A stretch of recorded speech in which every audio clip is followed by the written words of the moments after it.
Peace and blessings. Today's topic is the new book, Hip Hop and Dismantling the School to Prison Pipeline by Daniel White Hodge, Don C. Sawyer III, Anthony J. Nocella II, and Ahmad R. Washington.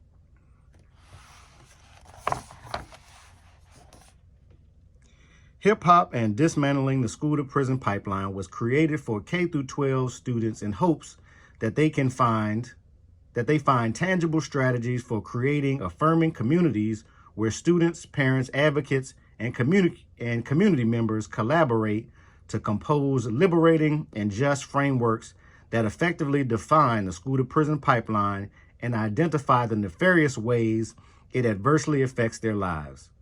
This book is for educators, activists, community organizers, teachers, scholars, politicians, and administrators who will help join us in challenging the predominant preconceived notion held by many educators that hip-hop has no redeemable value. Lastly, the authors, editors argue against the understanding of hip-hop studies as primarily an academic endeavor situated solely in the academy. They understand the fact that people on the streets, blocks, avenues have been living and theorizing about hip-hop since its inception.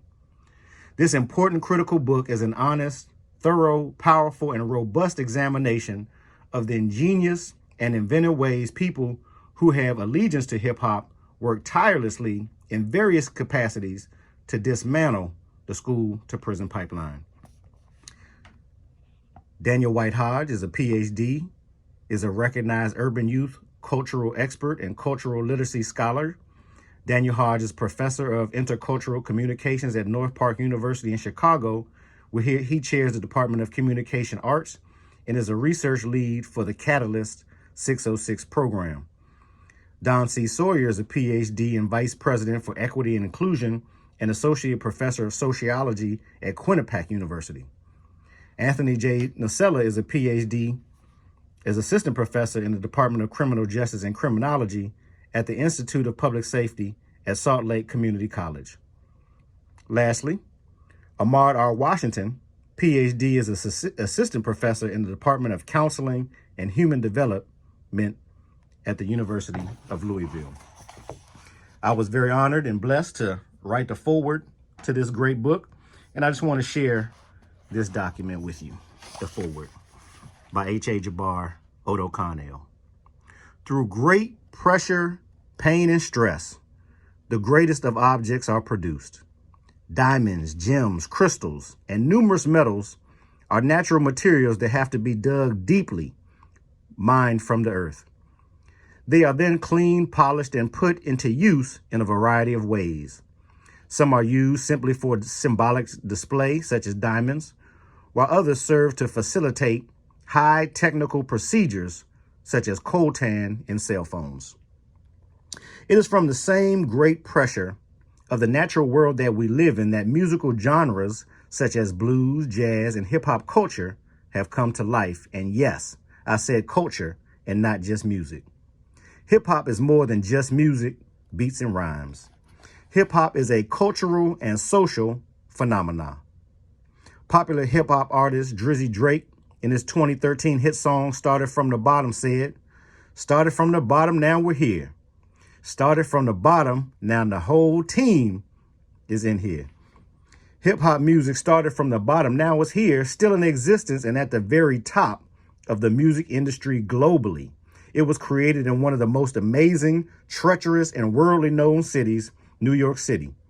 Hip-hop was created by the group or race of people that are considered the lowest class, the least respected, and have the least material resources.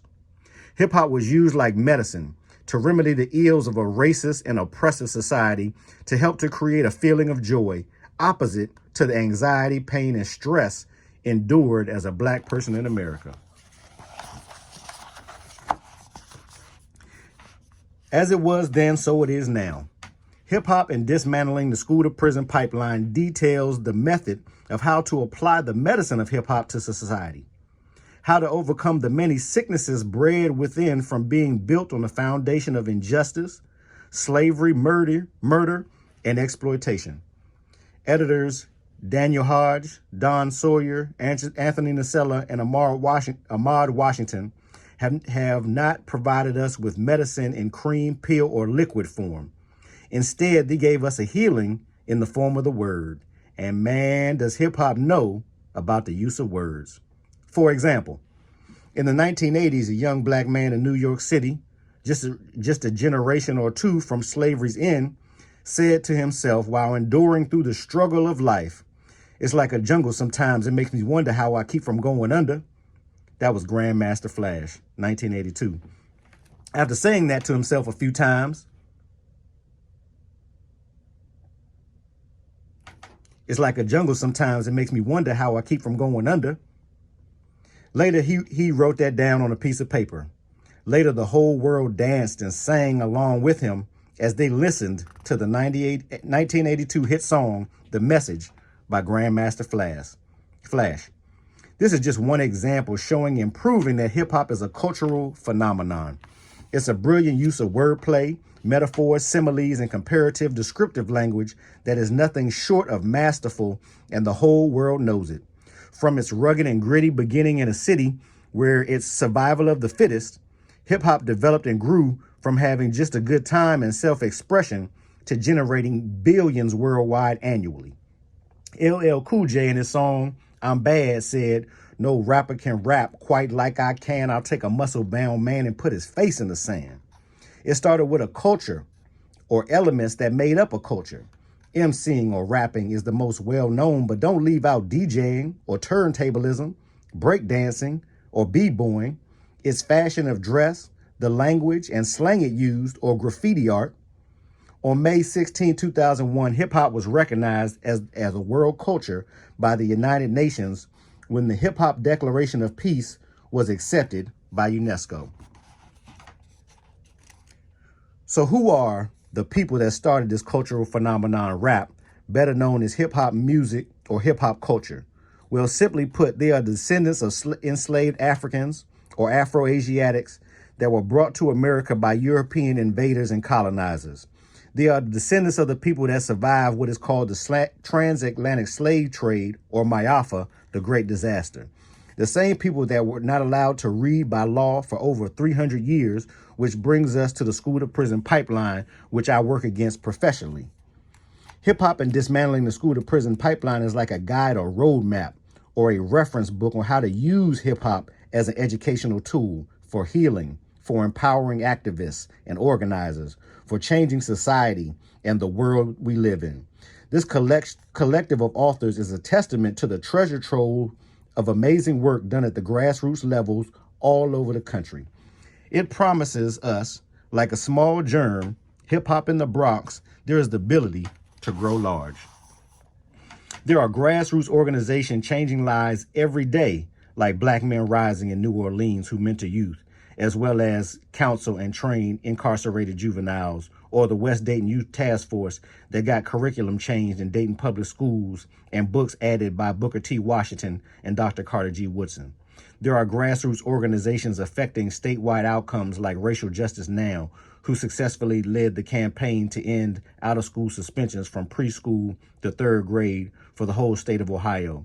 There are also national grassroots initiatives like Save the Kids, who have blazed a path that can be multiplied and duplicated using hip-hop activism and transformative justice to put an end to the school-to-prison pipeline.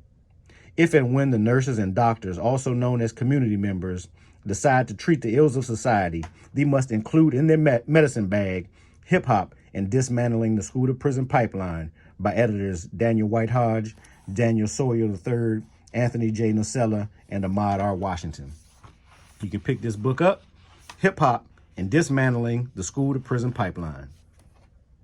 Peace and blessings.